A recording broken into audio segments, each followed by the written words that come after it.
মবের নামে নাশকতার সুযোগ নেই, রংপুরে এনসিপি নেতা সার্জিস আলমকে এসব কথা বলেছেন সেনা কর্মকর্তারা।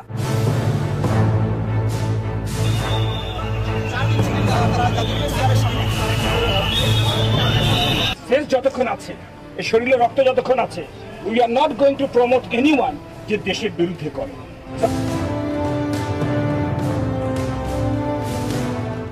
রাজনৈতিক উত্তেজনা চরমে গিয়ে পৌঁছেছে জাতীয় পার্টি ও এনসিপির দ্বন্দ্বে। এরই মধ্যে জাতীয় পার্টির নেতাকর্মীরা সার্জিসকে কুত্তার বাচ্চা বলে সম্বোধন করতে শুরু করে দিয়েছে। এনসিপির কুত্তার বাচ্চারা আজকে সেই এনসিপির কুলাঙ্গারেরা আজকে জাতীয় পার্টির বিপক্ষে তারা লাগছে। তা আমরা চাই যে প্রশাসন সরে দাঁড়ান, মাঠ ফ্রি করেন, আমাদের সত্যি আত্মহত্যা আছে কিনা আমরা একটু জানান দিতে চাই। এদিকে আবার জাতীয় পার্টি এবং এনসিপি একে অপরের নিষিদ্ধের দাবি তুলছেন। তখনই আমাদেরকে আপনারা দেখবেন একটু কঠোরভাবে, যখন আপনি নিয়মের ব্যত্যয় করবেন। যদি নির্বাচন করে থাকিস তাহলে কর, ফিল্ডে না, ময়দানে না, নির্বাচন কর, নির্বাচন করে আস ময়দানে, দেখি কে পাস করে। সম্প্রতি জাতীয় পার্টির কর্ণধার জিএম কাদেরের বাড়ি পোড়া এবং লুটপাটকে কেন্দ্র করে রংপুরে দাওয়া পাল্টা দেওয়ার ঘটনা ঘটেছে। এ বিষয়টিকে রাজনৈতিক প্রতিহিংসার সাথে তুলনা করেছে বঙ্গবীর কাদের সিদ্দিকী। প্রচুর পাতার পারি না, একটা রাজনৈতিক দল নিষিদ্ধ করলেই নিষিদ্ধ হয়ে যায় না।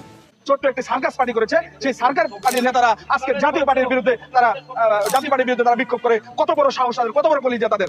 এই গণ অধিকার পরিষদ কারা? এদেরকে আমরা পাত্তাই দিচ্ছি না। এদের মতো এরা এই নুরুকে দেখছেন গণভবনে গিয়ে শেখ হাসিনাকে আম্মা বলে ডাকছে, তার মায়ের প্রতিচ্ছবি শেখ হাসিনার মধ্যে দেখতে পায়। এরা তো বর্তমানে জীবিত মোস্তাক। এনসিপির কিছু নেতাকর্মী এবং এই বিকাশ নুরেরা এবং বিকাশ রকেট রাষ্ট্ররা, এরা এই দেশটাকে এখন অস্থিতিশীল অবস্থায় নিয়ে আসতেছে। আরে ভাই সার্জিসকে ও 3 দিনের বললাম, কয়েকদিন আগে টিউশনি করে চলতো, আজকাল প্যারাডো পাদর গাড়ি নিয়ে চলে। আচ্ছা, বঙ্গবন্ধুর বাক্সে ওর ভিডিও আপনারা দেখেন নাই?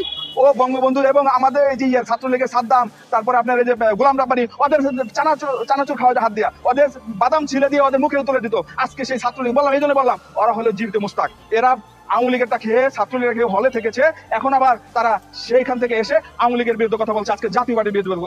ওরা হলো সবচেয়ে বড় দোষর। জাতীয় পার্টিকে যদি দোষর বলা হয়, ওরা হলো মহাদোষর। তাদের উপরেই ভিত্তি করে কিন্তু লীগ আবার প্রতিষ্ঠিত হবে। সবচেয়ে আমাদের বড় ভুল হলো একটা গেজেটে জাতীয় পার্টি সহ 14 দল নিষিদ্ধ না করা। এছাড়াও এবার এনসিপি এবং জাতীয় পার্টির এমন দ্বন্দ্বের প্রভাবে আওয়ামী লীগের সুবাতাস বইছে বলে দাবি করছেন রাজনৈতিক বিশ্লেষকরা। মবের বিরুদ্ধে কঠিন বার্তা দিল সেনাবাহিনী। এবার ঘটনা সেই সুদূর রংপুরে। আপনারা জানেন যে অনেকদিন থেকেই ফ্যাসিবাদের দোসর এই আখ্যা দিয়ে জাতীয় পার্টি বা বিভিন্ন গ্রুপকে বা ব্যক্তি প্রতিষ্ঠানকে আঘাত করা হচ্ছিল, ভাঙচুর করা হচ্ছিল, জ্বালাও পোড়াও করা হচ্ছিল। এবং খুব অতি সম্প্রতি লালমনিরহাট, বরিশাল এবং সবচেয়ে বেশি ছিল রংপুরে, যেখানে জাতীয় পার্টির অফিস ভাঙচুর করা হয়েছে, আগুন দেওয়া হয়েছে। জাতীয় পার্টির চেয়ারম্যান জিএম কাদের বাসভবনে পর্যন্ত ভাঙচুর চালানো হয়েছে, আগুন দেওয়ার চেষ্টা করা হয়েছে। সেই জায়গায় সেনাবাহিনী হস্তক্ষেপ করেছে। তারা বলেছে মবের নামে নাশকতার সুযোগ নেই। সরাসরি সার্জিস আলমকে এই কথা বলেছেন সেনাবাহিনীর একজন শীর্ষ কর্মকর্তা। দর্শক, গুরুত্বপূর্ণ এই ঘটনা। এর আগে সেনাপ্রধান কিন্তু বলেছে যে আর কোনো মব জাস্টিস সহ্য করা হবে না। অর্থাৎ আপনি নিজে নিজে ঠিক করলেন যে অমুক হচ্ছে ফ্যাসিবাদের দোসর, তমুক হচ্ছে ফ্যাসিবাদের দোসর, সুতরাং সেখানে ভাঙচুর চালাও, হামলা করো, সেই ঘটনাটা চলবে না। যে ঘটনাটা রংপুরে ঘটেছে, যে ঘটনা বরিশাল এবং লালমনিরহাটে হয়েছে, সেটাকে সেনাবাহিনী আর প্রশ্রয় দেবে না। সেটা সরাসরি সার্জিস আলমকে সামনাসামনি বলেছেন একজন ব্রিগেডিয়ার পদমর্যাদার কর্মকর্তা। দর্শক, ঘটনাটা আপনাদেরকে বলি।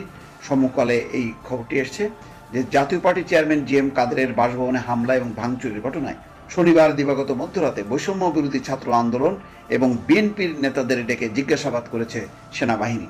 খবর পেয়ে ওই সময় সেখানে ছুটে যান জাতীয় নাগরিক পার্টির মুখ্য সংগঠক সার্জিস আলম। তিনি সেনাবাহিনীর 72 পদাতিক ব্রিগেডের কমান্ডার ব্রিগেডিয়ার জেনারেল হুমায়ুন কাইয়ুমের সঙ্গে কথা বলেন। এই সময় ব্রিগেডিয়ার জেনারেল হুমায়ুন কাইয়ুম সার্জিস আলমকে বলেন, শরীরে যতক্ষণ রক্ত আছে we are not going to promote anyone যে দেশের বিরুদ্ধে করে, আপাতত স্ট্যান্ডিং হলো যে জনগণের অসুবিধা করে, ভ্যান্ডালিজম অর্থাৎ নাশকতা করে, মবের নামে যে আগুন লাগায়, ঘরদোর ভাঙচুর করে, এই পার্টিটাকে বার্তা দেওয়া যে না, এইটা করার সুযোগ এখন আর নেই। জাতীয় পার্টির চেয়ারম্যান জি এম কাদের বাড়িতে হামলার পর সেনাবাহিনী কড়া বার্তা দিয়েছিল, কিন্তু এর জবাবে উল্টো সেনাবাহিনীর প্রতি চ্যালেঞ্জ শুনলেন এনসিপি নেতা সার্জিস আলম। অনেকটা পরিষ্কার করে বললেন তাদের মত অনুযায়ী চলতে হবে সেনাবাহিনীকে। সরকার সমর্থকদের দাবি মেনে চালাতে হবে প্রতিপক্ষের উপর দমন অভিযান।